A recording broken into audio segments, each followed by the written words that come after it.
हमनी के संस्कृति, हमनी के संस्कार सदा रहे हमनी के साथ।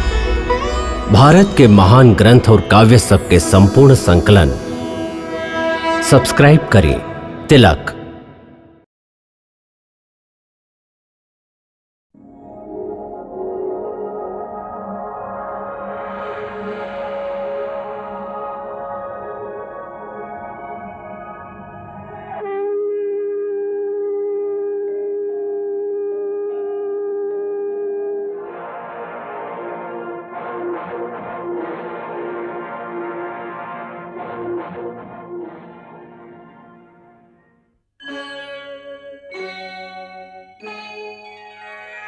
कृष्णा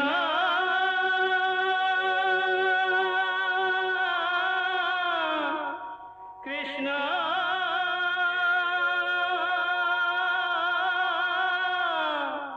हरे कृष्णा हरे हरे।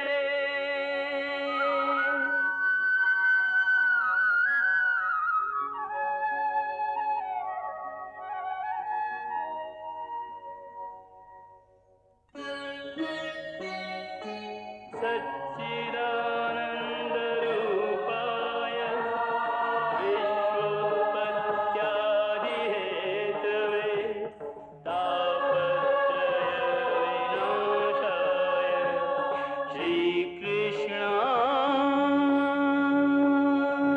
वयं नमः।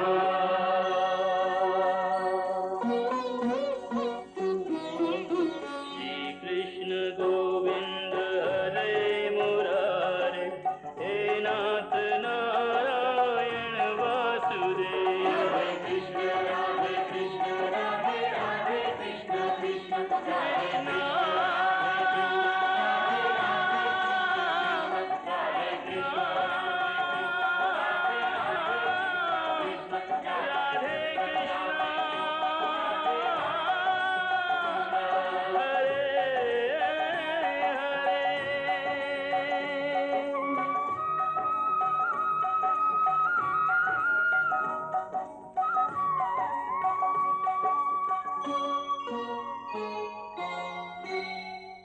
हे दसों दिशा, हे दिग्पाल, हे नक्षत्र, हे यक्ष गंधर्व किन्नर, हे देवता, हम भारद्वाज द्रोण प्रतिज्ञा करत हई कि कल हम निर्णायक युद्ध करब। कल हम सभे पांचालन के संगे पांडवन के वध कैले बिना अपनी कवच न उतारब।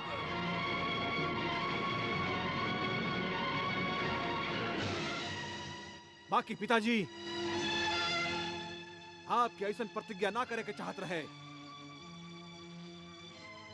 कबो कबो तो अपन मान सम्मान खातिर अपन प्राण के बलिदान भी देवे के पड़ेगा। एकर कारण ही रहे कि ब्राह्मण कबो धन के दास ना बन सकेला, रोटी खातिर अपन विद्या के सौदा ना कर सकेला। धनुर्विद्या हम भार्गव परशुराम से सीखले रही। ऐसे बड़का बड़का राजकुमार हमरा से ये विद्या सीखल चाहत रहन।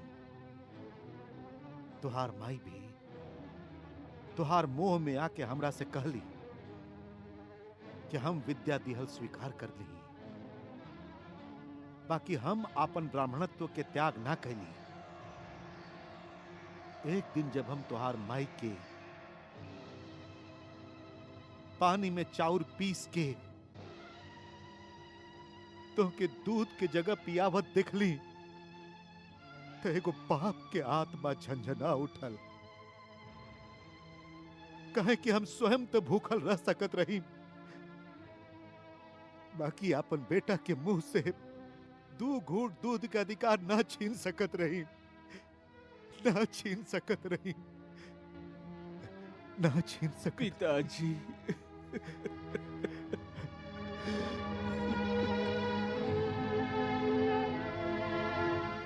तुहार दूध के कारण ही हम राजकुमारन के धनुर्विद्या के शिक्षा बेच के कौरव दरबार के दास बनल स्वीकार कर लेली। हम का करती? मनुष्य ही तो है ना आखिर, और मनुष्य तो धन के दास हो खेला। तय तरह हम कौरवन के दास बन गई और आज तक उनकर नमक के ऋण चुका रहा है।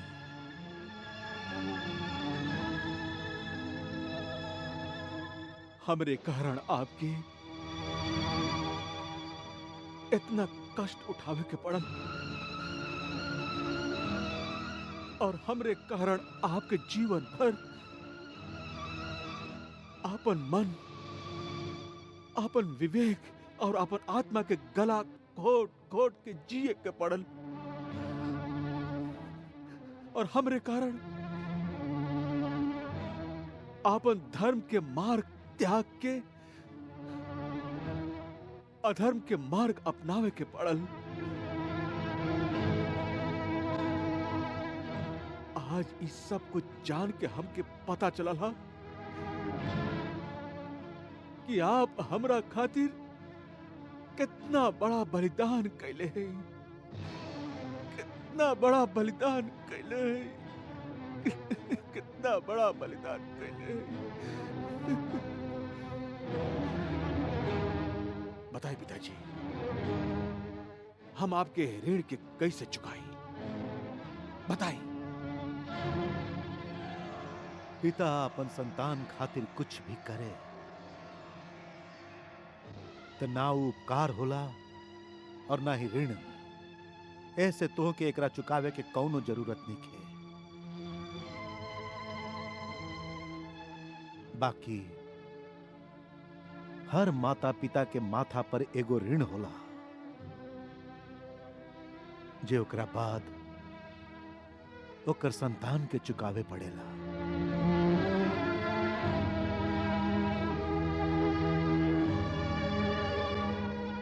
अश्वत्थामा, तू हमके वचन दा कि यदि हम ए युद्ध में मारल गईली तो तू हमरा ओरी से कौरवन के नमक के ऋण चुकैबा। हम वचन देते पिताजी कि अपन खून की अंतिम बूंद तक बहा दे, बाकी कौरवन के नमक के ऋण शेष ना रखा।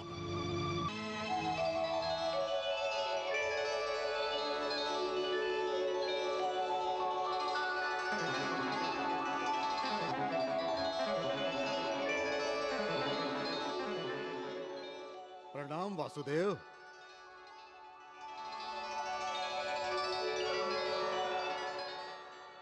वीर घटोत्कच, कहा कैसे आइला? हम आपसे आज्ञा लेबे आए हैं। आज्ञा? कैसा ना आज्ञा? हमके पिताजी अभी अभी बतौलन कि गुरु द्रोणाचार्य समस्त पांडव के हत्या करे के प्रतिज्ञा ले बड़न। इस सुन के हम निश्चय कैली कि काल भोरे ही उनका युद्ध भूमि में जाए से पहले ही आज रात के उनका के शिविर से उठा ले आई और बंदी बना के पांडव के सामने खड़ा कर दे। इतना रात के? लेकिन ईता युद्ध के नियम के विरुद्ध हा। बाकी हम तो राक्षस हैं। युद्ध के नियम के पालन कैल हमरा खातिर आवश्यक नहीं खे। आप खाली आज्ञा दी। फिर देखी द्रोणाचार्य के सगरे कौरवन के सामने से कैसे उठा के ले आवत है। घटोत्कच, तुम्हारी उत्साह देख के हमरा प्रसन्नता हो रहा बा। बाकी तू गुरु द्रोण के शक्तियन के नहीं जानत। वो खुद दिव्य शक्तियन के अपार भंडार हवन। बाकी हम राक्षस हैं, माया जानत है। ऐसे उनका के सुतला में ही उठा के ले आई। घटोत्कच, पहला बात तो ई है कि आज वो सुती है ना, काहे कि वो अंतिम युद्ध करे के घोषणा के लिए बाड़न। ऐसे आज ना तो अपन कवच उदनी है और ना ही सुती है। और दूसर बात, ये तू माया के कर रहल बाड़ा तो शायद तू ई नहीं जानत कि राक्षस तका उनका से बड़ा देवता भी टक्कर ना ले सकेला। ए पृथ्वी पर पितामह भीष्म और गुरु द्रोण दू ऐसन योद्धा बाड़न जेकरा पराक्रम के सामने बड़ा से बड़ा मायावी शक्ति भी घुटना टेक देला। यही से तू ये विचार छोड़ दा। तो फिर का करी? ऐसे ही बैठल रही और आपन पिताजी, आपन चाचा जी और आपन काका जी लोगन के द्रोणाचार्य के घातक बाण के निशाना बने दी? धिक्कार बा हमरा है बल पर, यदि ऊ हमरा सगा संबंधी के काम ना आई। हम निर्णय कर ले रही कि यदि आवश्यकता पड़ल तो हम अपन प्राण के बलिदान कर दे। बलिदान की भावना बहुत सुंदर होला, बाकी जे तू करे जा रहल बाड़ा वो बलिदान ना, आत्महत्या है। बलिदान महान होला, लेकिन आत्महत्या के मूर्खता कहल जाला। तो फिर हम का करी? अबही अपना क्रोध के अपना वश में रखा। हम तोहरा के आत्महत्या की आज्ञा ना दे सकी। हाँ, जब तोहार बलिदान से पांडव के भला हुई ओ समय हम स्वयं तोहरा के बलिदान के रास्ता दिखा दे। बाकी आज हम का करी? धीरे से काम ला। सम्राट युधिष्ठिर यही बात के निर्णय करे खातिर सबके बुलौले बाड़न कि काल का करे के हुई। यदि द्रोणाचार्य अंतिम युद्ध करे के प्रतिज्ञा कैले बाड़न त करे दा। उनकर प्रतिज्ञा से आसमान त ना टूट पड़ी। हम शक्तिशाली हैं, हम अपन शक्ति से उनकर प्रहार के भयंकर उत्तर देव। एक कदम भी आगे ना बढ़े देव। हम अंकुश लगा देव उनका पर। महाबली भीमसेन का बिजुरी पर केहू अंकुश लगा सकेला? जब तूफान आवेला तो ओकरा पर केहू प्रतिबंध लगा सकेला?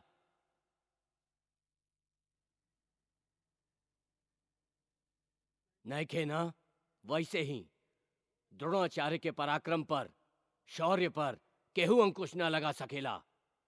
हमरा तो भय बा कि द्रोणाचार्य के धनुष से निकले वाला हर एक बाण कल पांडवन के उनकर विजय से दूर ले जाई।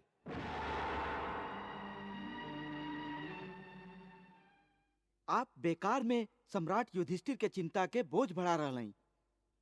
हम गुरु द्रोणाचार्य पर जरूर अंकुश लगाइब। पांडव लोग के सेना में एक से बढ़ के एक महावीर बाड़न। ये मत भूला कि द्रोणाचार्य सबके गुरु बाड़न। हम उनका के अच्छा तरह से जानी ले। द्रोणाचार्य के हरावल या द्रोणाचार्य के वध कईल असंभव बा। जब तक उनकर हाथ में शस्त्र बा तब तक मृत्यु भी द्रोणाचार्य पर विजय ना पा सकेला।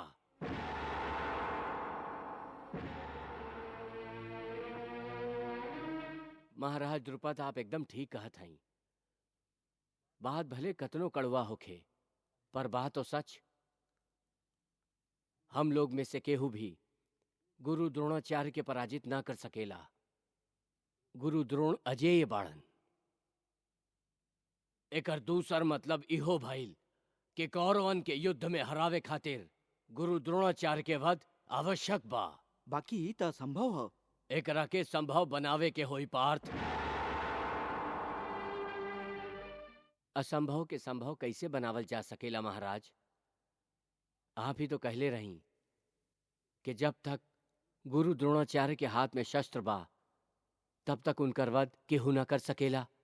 ई बात तो हम अभइयों कहत हई। बाकी जब द्रोणाचार्य के हाथ में शस्त्र ना रही तब तो उनकर वध संभव बा ना?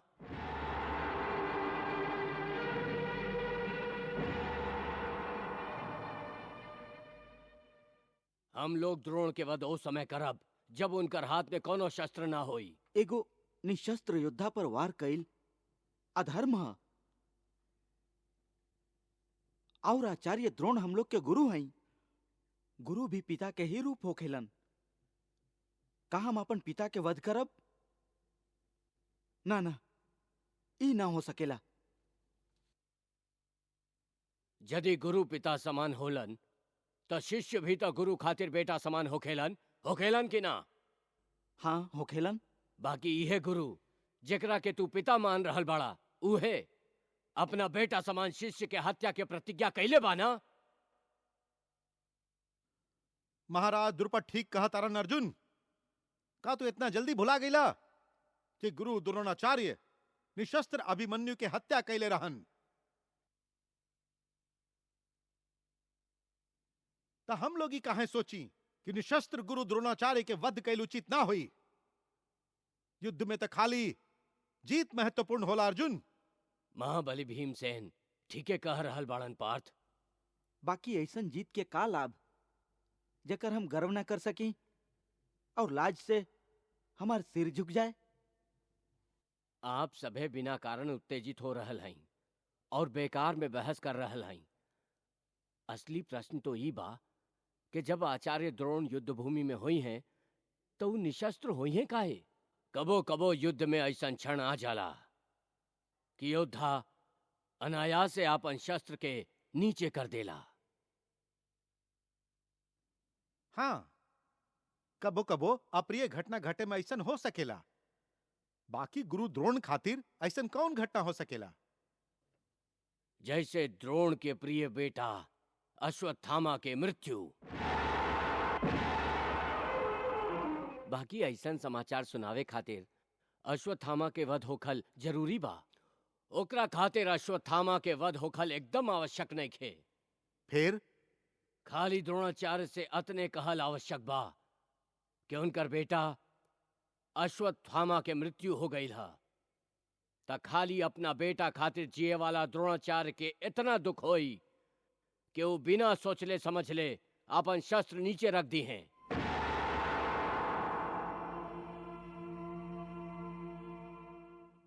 और फिर उहे क्षण होई जब द्रोणाचार्य के वध आसान होई। बाकी इतना अन्याय होई, अधर्म होई। ई तो सरासर झूठ होई। और भला ये झूठ पर आचार्य द्रोण विश्वास काहे करी हैं? अवश्य करी हैं। यही से कि ये समाचार के ऊ सुनाई जेकरा पर द्रोणाचार्य के विश्वास बा। के वासुदेव श्री कृष्ण? ना, सम्राट युधिष्ठिर।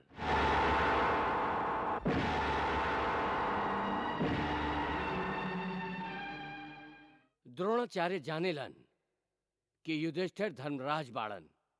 ऊ कबो झूठ ना बोलेलन, कबो धर्म के मार्ग से ना हटेलन। यही से द्रोणाचार्य आपके कहला पर आंख बंद करके विश्वास करी हैं। एक तरफ तो आप ही कह रहल हई कि हम झूठ ना बोली, और दूसर तरफ आप हमरा से ई अपेक्षा करत हैं कि हम झूठ बोली। ऐसन सच जे हजारन के जान ले लेबे, ओ सच से तो ई एक झूठ 1000 गुना अच्छा बा जेकरा कहे से हजारन के जान बच जाए।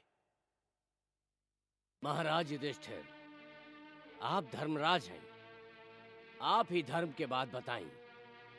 एगो नारी के हत्या करे के इच्छा से यदि एगो दुष्ट ओकर पीछा करत होके और नारी अपन प्राण के रक्षा करे खातिर कहीं लुका जाए और वो दुष्ट आपके पास आके पूछे कि वो नारी कहवा है, जबकि आपके पता बा कि वो नारी कहवा लुकाइल है, अब आपके धर्म का बा बताई?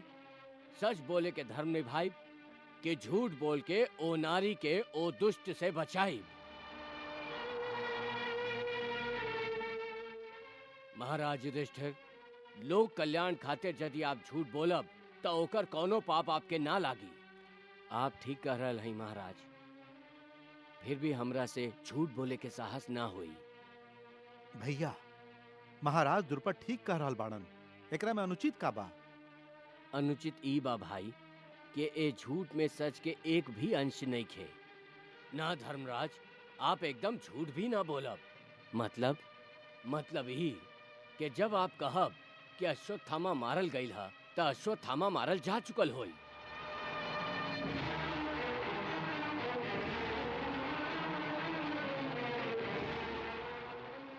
मतलब ही कि हम लोग के सेना में एगो हाथी बा जेकर नाम भी अश्वत्थामा ही बा।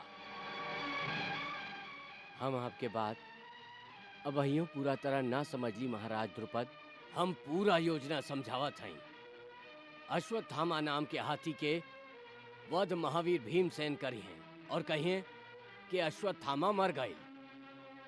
आप खाली द्रोणाचार्य के सामने ये बात के पुष्टि करत ई कहब कि हाँ, अश्वत्थामा मर गई। ई तो झूठ ना हाना बड़का भैया। झूठ ही तो बा। काहे कि हम ई सच जानबूझ के छुपा रहल हई कि अश्वत्थामा नाम के हाथी मारल गई। चले आप ई सत्य भी बता देव, कह देव कि अश्वत्थामा मारल गई, बाकी वो हाथी रहे कि आपके बेटा, ई पता नहीं खे। यदि हम ई कहब त द्रोणाचार्य शस्त्र नीचे काहे रखे हैं? अश्वत्थामा मारल गई, ई सुनला के बाद उनकर ऐसन दशा हो जाई कि आगे के एक भी शब्द उनका कान में ना पड़ी। और यदि द्रोणाचार्य के होश ठिकाने रहल और वो आगे के बात सुन लेलन ता एक हर आशंका भी ना रही। हम लोग ऐसन कुछ करब कि आगे के एक शब्द तका कान में एक आवाज भी ना सुनाई पड़ी। हम लोग जितना चाहब द्रोणाचार्य उतने सुनी हैं।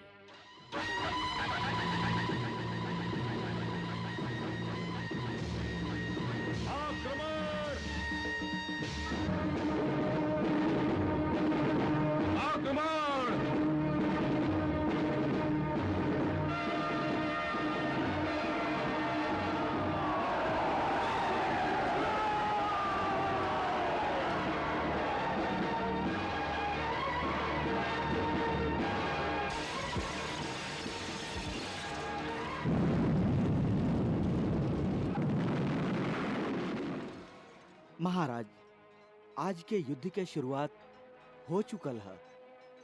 खाली युद्ध मत कहा संजय, निर्णायक युद्ध कहा। हाँ, निर्णायक युद्ध। फिर एगो नया प्रतिज्ञा के साथ जुड़ल एगो भीषण संहार।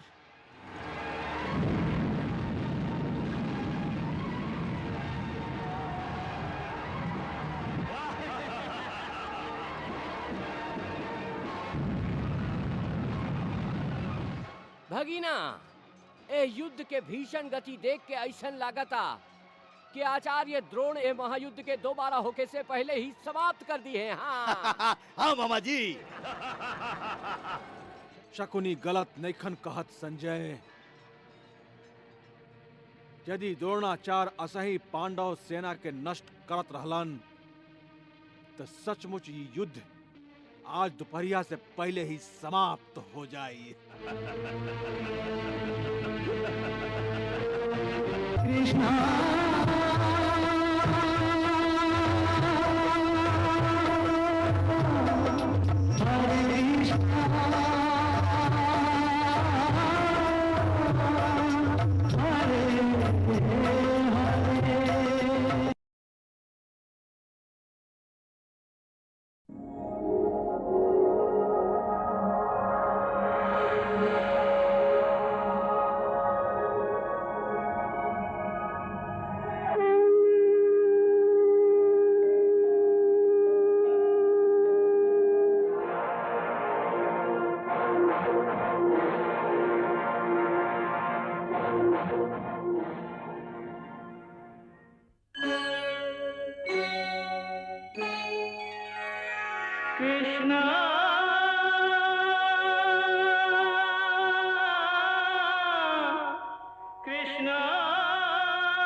से पांडव के भला हुई, ओ समय हम स्वयं तोहरा के बलिदान के रास्ता दिखा दे। बाकी आज हम का करी?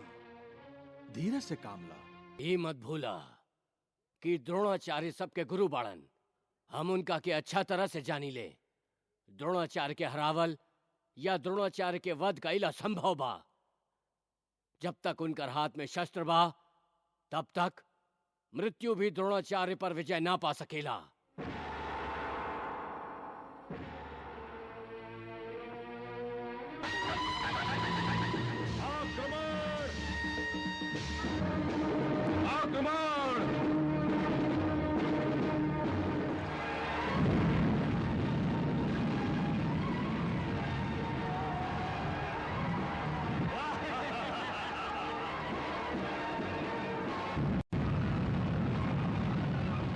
भगीना, ए युद्ध के भीषण गति देख के ऐसन लागता कि आचार्य द्रोण ए महायुद्ध के दोबारा होके से पहले ही समाप्त कर दिए हैं। हाँ। हाँ मामा जी। शकुनी गलत नैखन कहत संजय। यदि द्रोणाचार्य असही पांडव सेना के नष्ट करत रहलन तो सचमुच ये युद्ध आज दोपहरिया से पहले ही समाप्त हो जाए।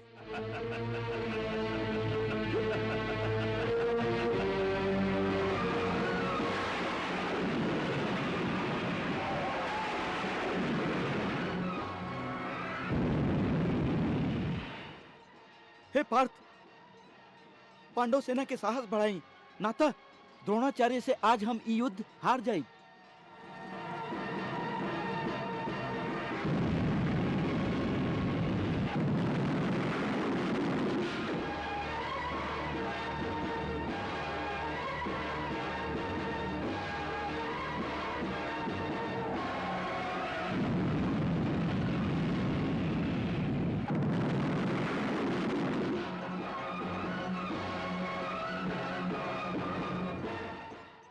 भगीना, अब पांडवन के रक्षा केहू ना कर सकेला, केहू ना। ना तो वासुदेव कृष्ण और ना ही अर्जुन। हाँ मामा जी, हाँ। अब द्रोणाचार्य पर केहू भी रोक ना लगा सकेला, केहू ना। हाँ, बाकी द्रोणाचार्य पर खुद द्रोणाचार्य जरूर प्रतिबंध लगा सकेलन मामा जी।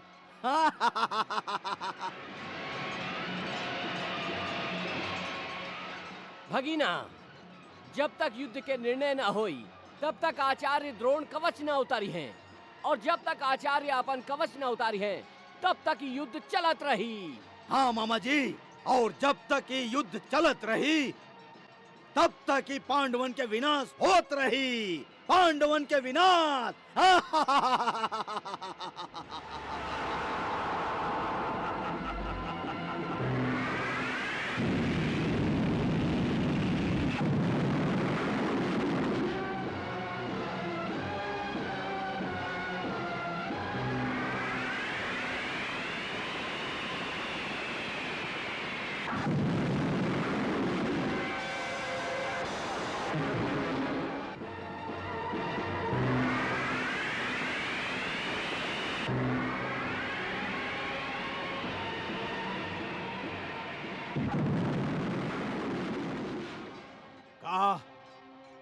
द्रोणाचार्य पर प्रतिबंध लगावे खातिर मत्स्य प्रदेश के राजा विराट द्रोणाचार्य के सामने आगिल बाणन।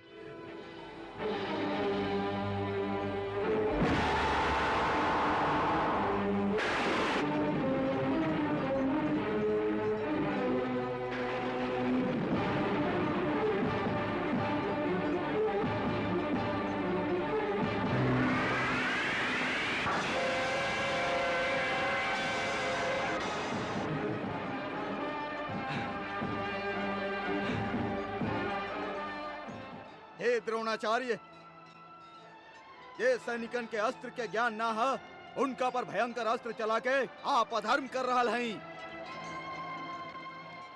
ऐसा लागता कि आप ब्राह्मण होके भी आप ब्राह्मण धर्म के तिलांजलि दे देले हैं। हे द्रोणाचार्य, भीष्म पितामह के बाद कौरवन में आप भी से धर्म के अपेक्षा रहे, बाकी आप भी अधर्म के रास्ता पर चल पड़ल हैं। धर्म और अधर्म के बहस करे से तो ये अच्छा हुई विराट नरेश कि आप युद्ध करें। सावधान।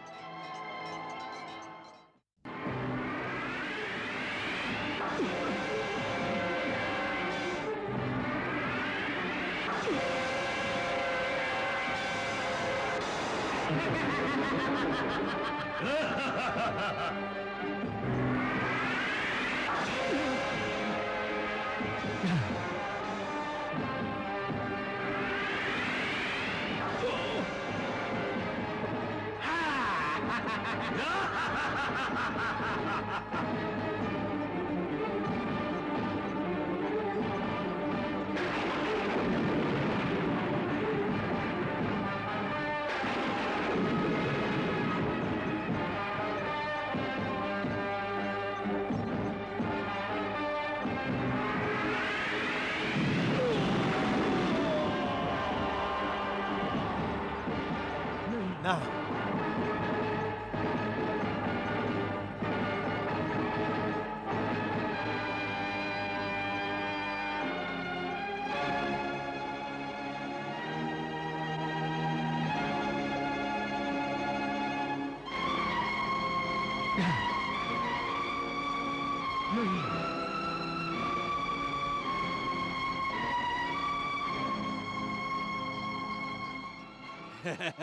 वाह संजय, विराट नरेश के वध करके द्रोणाचार्य अकेले ही पांडव के व्यू में प्रवेश कर गईलन।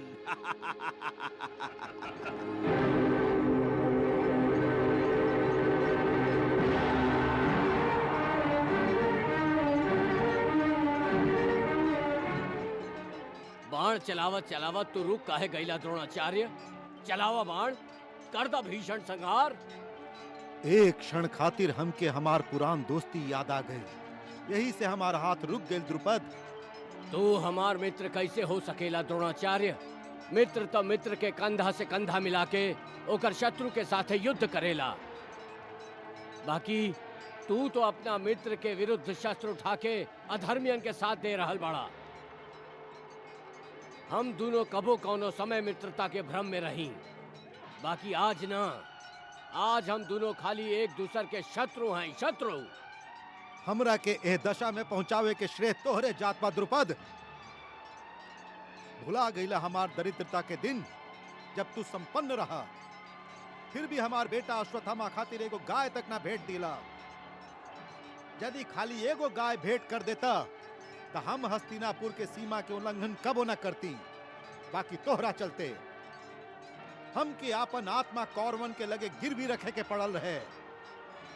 अब हम अधर्म के रास्ता पर इतना आगे बढ़ चुकल हैं कि पीछे ना हट सकी। ऐसे तू हमरा मार्ग से हट जा, नाता का।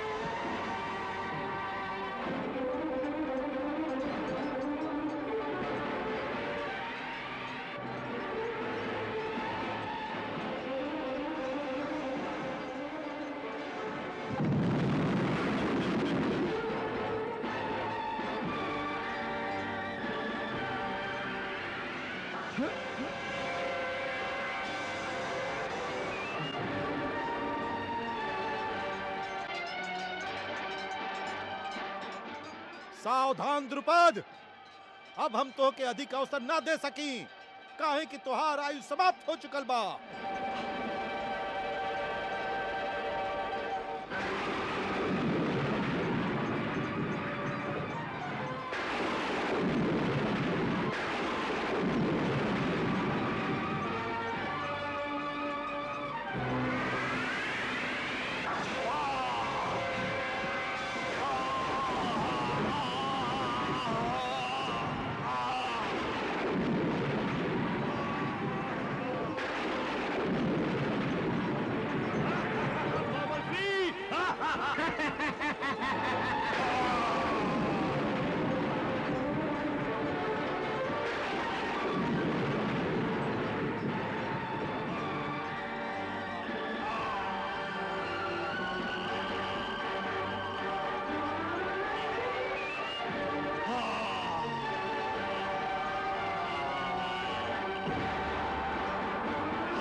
का द्रोणाचार्य पांचाल नरेश द्रुपद के भी वध कर दिलन।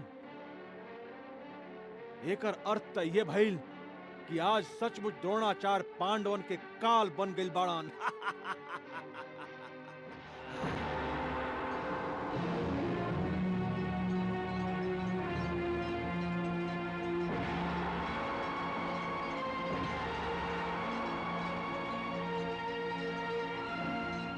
ओ हत्यारा के हम जीवित ना रहे देव, जे आपके वध कैले बा। हे पिताश्री, जौन द्रोणाचार्य आपके निर्मम हत्या कैलस, हम ओकर हत्या कर देव। हमार दिल में जौन प्रतिशोध के ज्वाला भड़क रहल बा, ओकरा के हम द्रोणाचार्य के खून के छींटा से ही शांत करब। हे पिताजी,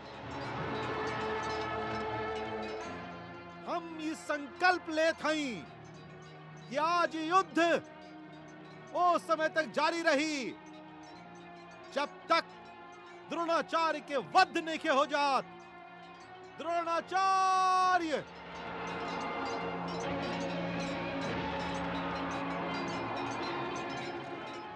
अब त प्रतिशोध के ई आग भयंकर रूप से भड़कत जा रहल बा।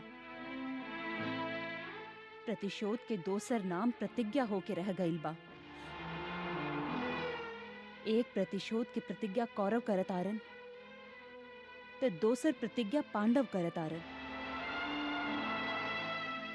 महाराज, कौरव और पांडव दोनों प्रतिशोध के भावना में जर रहल बाड़न। और अब ई पांचाल युवराज दृष्टिद्युम्न भी प्रतिशोध के यज्ञ में द्रोणाचार्य के आहुति दिहल चाहत आरन। महाराज, हमरा त भय लाग रहल बा। कैसन भय गांधारी? एह प्रतिशोध के आग में कहीं सगरे कुरुकुल जल के राख न हो जाए। गांधारी! पार्थ खाली भावना के अधीन होके अकेले दृष्टद्युम्न द्रोणाचार्य से युद्ध करे निकल पड़ल बाड़न। एकरा में खतरा बा।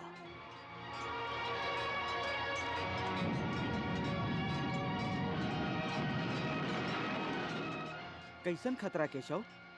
धृष्टद्युम्न एगो श्रेष्ठ महारथी ह, एगो कुशल योद्धा ह। फिर भी दृष्टद्युम्न के द्रोणाचार्य से युद्ध कईल बुद्धिमानी नहीं खे। काहे कि तोहरा अलावा पांडव सेना में केहू दोसर नहीं खे जे द्रोणाचार्य के महाअस्त्र के उत्तर दे सके।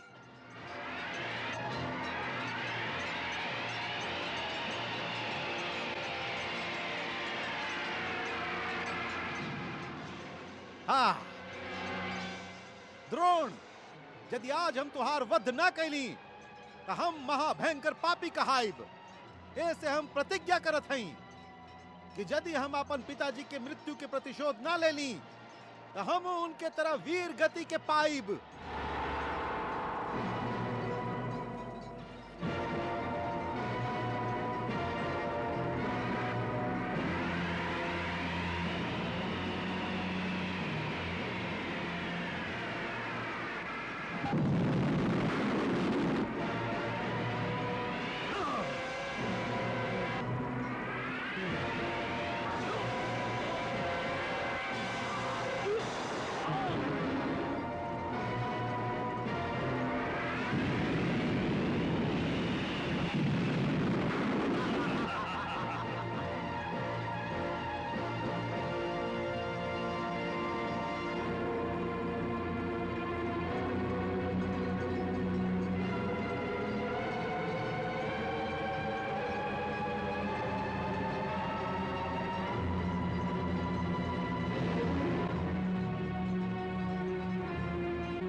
द्रोणाचार्य!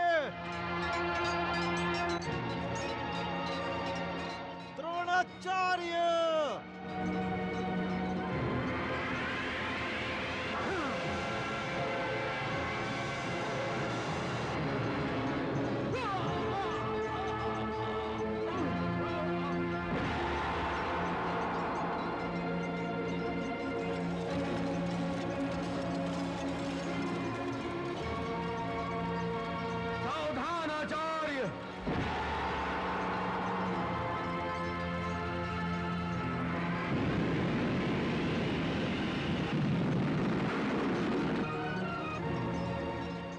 आवा धृष्टद्युम्न, हमारा रथ पर आवा। चलो सारथी। पांडव धृष्टद्युम्न के द्रोणाचार्य के काल समझत रहन लेकिन ऊ ये नइखन जानत कि द्रोणाचार्य के काल केहू दूसर ना बन सके, धनंजय अर्जुन भी ना।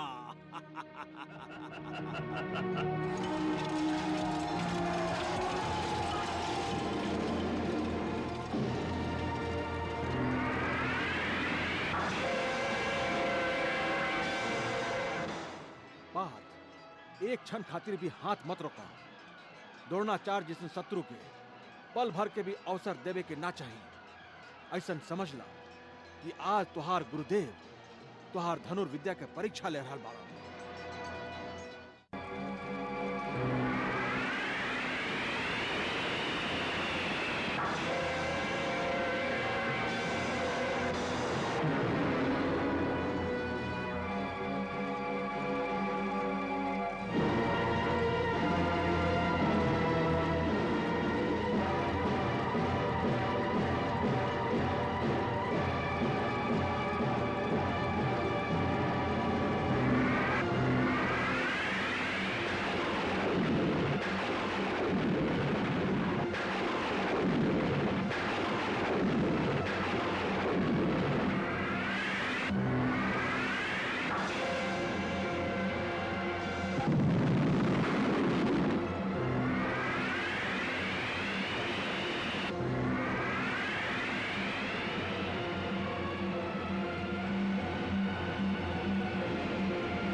महाराज, द्रोणाचार्य और अर्जुन दोनों में भीषण संहार हो रहा है।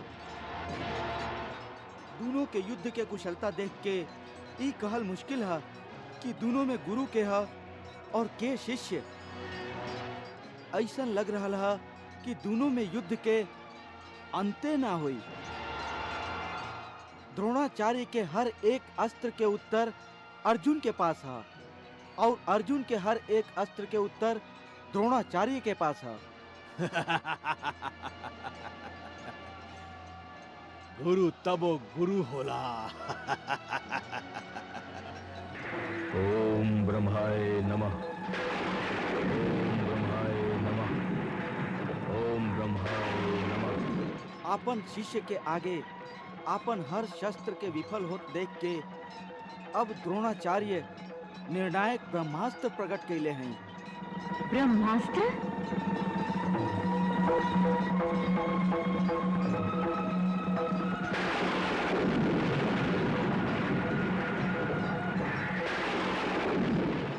आपन प्रतिज्ञा पूरा करे खातिर ही गुरु द्रोणाचार्य ही अंतिम युद्ध कर रहा हैं। अर्जुन बच ना सकेला। आज जरूर है गुरु द्रोणाचार्य अपन प्रतिज्ञा पूरा करी है। हाँ मामा जी।